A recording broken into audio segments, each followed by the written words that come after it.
because I really want to talk about step 4. Yeah. And step 4 is really... You know what the steps are? Are you steeped enough in this to know what the steps are? Step 1 is contrast causes you to ask. Ask is step 1. You can't stop doing that. You're just asking constantly.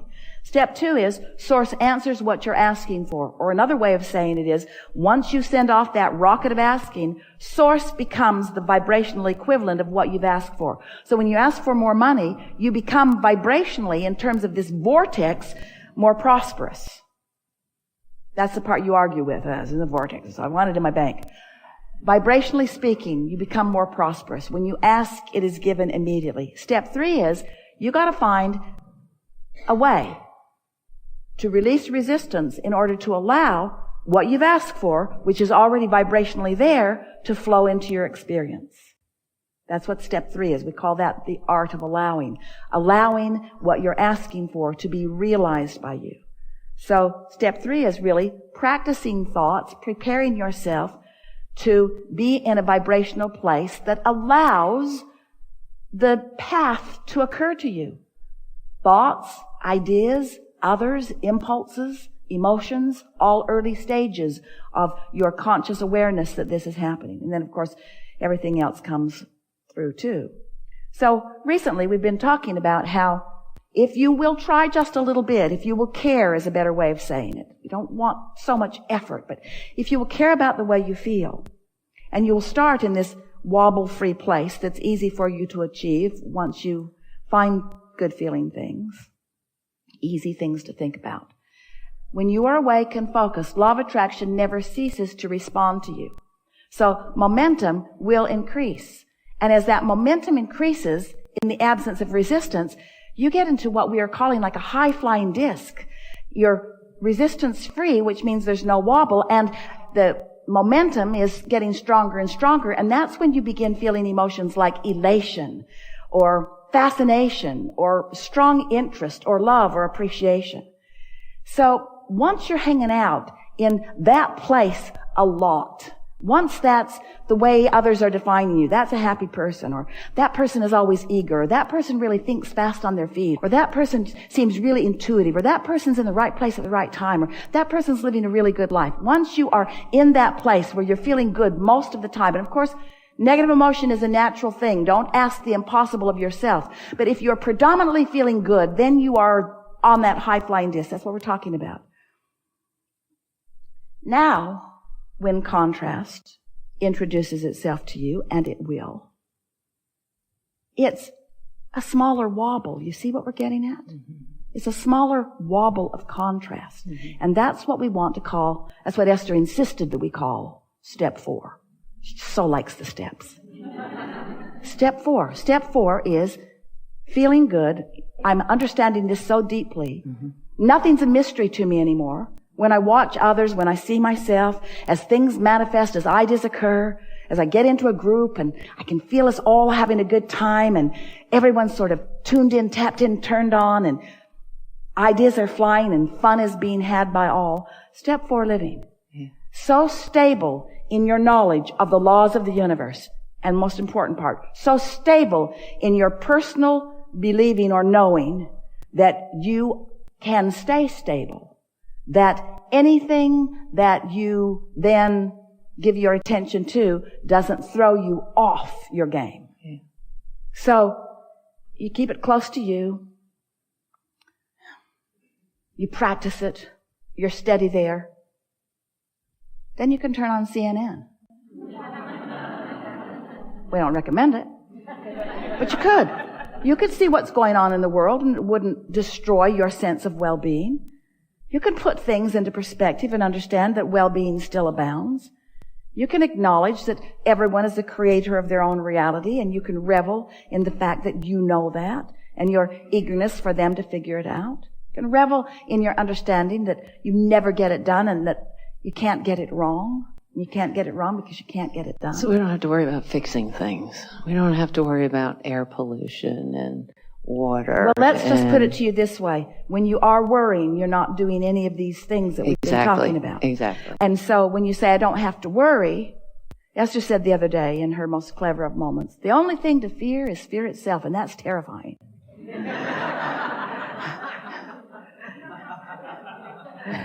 when you feel negative emotion, it means the same thing every single time. You're off your game. You're not in sync with what you really know. And that's why you feel bad. Worry is the way you feel when you're not synced up with what you really know. Worry is the way you feel when you focus in opposition to what you really know. Another way of saying it is, so you've launched these rockets and your path is moving you from where you are to where you want to be. That's the path. Now, you can move in the direction of the path or you can move in opposition to the path. When you worry, you're focused in a direct opposition to what you want. You don't have to be at your destination in order to feel good. You just can't be moving in opposition to your destination. Your destination will keep moving on you. Have you noticed? That's step 4 living. It keeps changing. So step 1 is some contrast. I don't like that. I know what I don't want. I know what I do want. Launching the rockets. Sources all lined up with it. You find vibrational alignment with feeling good because you're not trying to solve the problem. You're focused upon things that are already going well. Now solutions begin flowing to you. In fact, step 4 living is like this. Solutions come in such quick response to your awareness of the problem that you don't even get a fix on the problem before the solution is there. From your position, it looks like the problem and the solution appear to you simultaneously. Step 4 living. Don't you notice that all the time? Isn't that beginning to happen to you a lot? So then you say, but I'm a little bored because life is so good for me. I'm used to a little more drama. It's true. It's true. Drama causes me to focus. Esther says, I shine in a crisis. Give me a crisis so I can shine. It's true. You get to choose how much gap you have between where you are and what you want. You get to choose what your threshold of discomfort is. Some of you like a little discomfort in order to... I have to share. All right. Some of you want no discomfort. Some of you are so solid in your expectation that you are loved and that wonderful things should flow to you, that you no longer need to mess up your own trail just to prove your own worthiness. And in time, you'll be at that place where you'll understand that there's no virtue in a hard ride. There's no upside to feeling down. Ever. I have to share one story because I had neighbors. I live in an apartment, and the neighbors next door, we share the common wall. They were a young couple, and they were really sweet and really nice.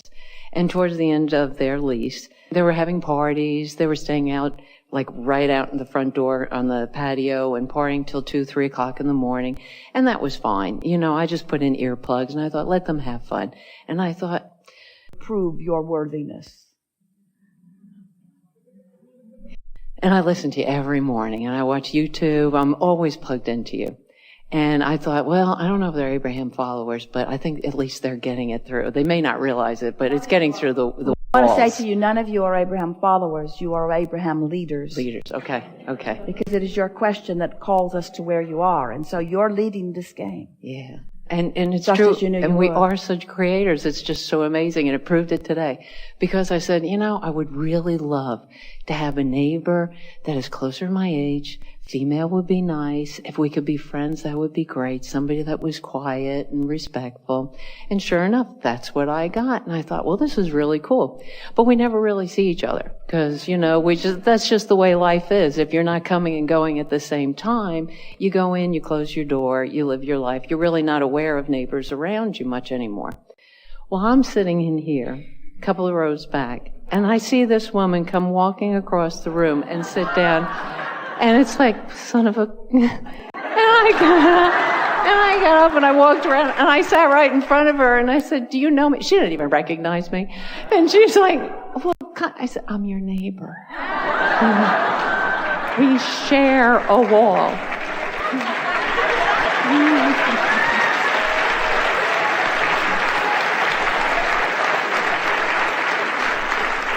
No loud music. But it is just so, if we could remember the moments when we know we did it. I think that's the problem. We keep discounting our own abilities. But you see, once you know what you know, and you do, did you sign the disclaimer that says you can't go back?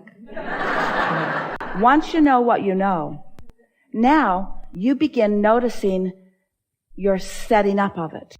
Yeah. You begin noticing when you consciously gave birth to it. Now, we want to say to you that sometimes what you want to say, I thought the thought, or I made the plan, or I set the goal, and we say, did you? Or was it part of that manifestation that came from that broader perspective? In other words, let's not split hairs over where the thought originated, who was joined in on it. What you are is the receiver of it. What you are the perceiver of it. What you are the interpreters of it.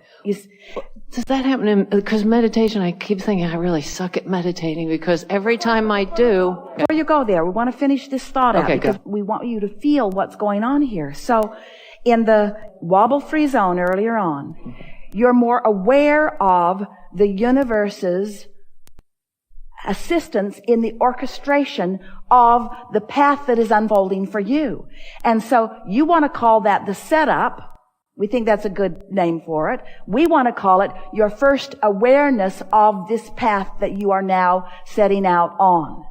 And then as other pieces of the trail come into place, don't you just love the idea of following your bliss? Mm-hmm. Don't you like knowing that because you ask for it, it's already done, and now you just get to follow the inspiration for the satisfaction of being on the journey?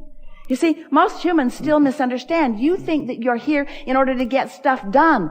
It's not to get it done. It's to enjoy the deliciousness of the doing of it. Mm-hmm. It's for the fun and the clarity and the fulfillment of the pieces dovetailing. In the same way that we don't want to talk to you about the physiology of your body because you would get so bored before you would get to anything that would be meaningful for you. We just want to say your emotions tell you all you need to do, pay attention to them. That's the entire medical physiological conversation that we want to have to you. Feel good and you are.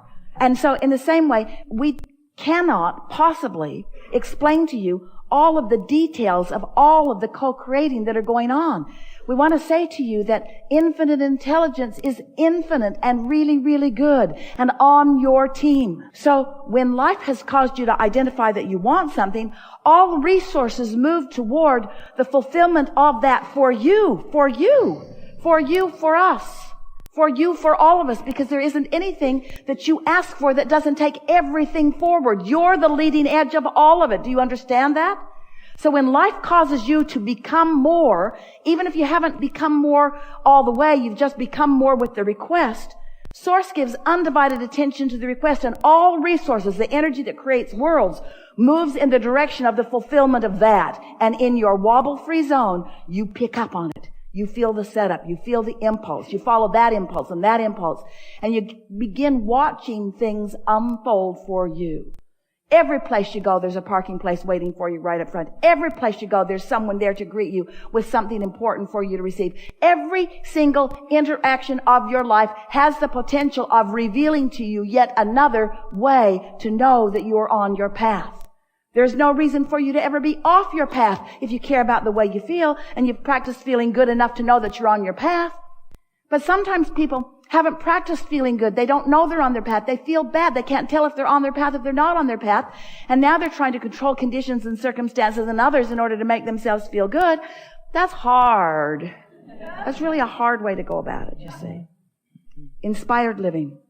Watching for the setup, being aware of it, and then seeing where it leads. Acknowledging it.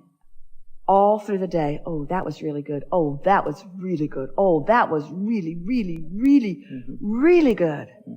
That's really good. It's really good. Oh, that was good too. That was really good. That was really good.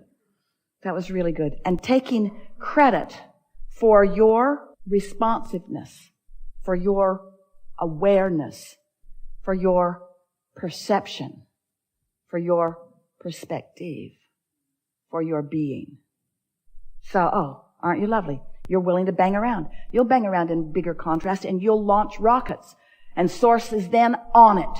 The question is, how long are you going to bang around in the contrast and how soon are you going to get on the path that Source has already plotted for you? And how well are you going to stay on the path? How well are you going to understand the path? How pleasurable is the path going to be is really the question. And the answer to that is, what's my filter? What's my limit? How bad am I willing to feel before I'll meditate again?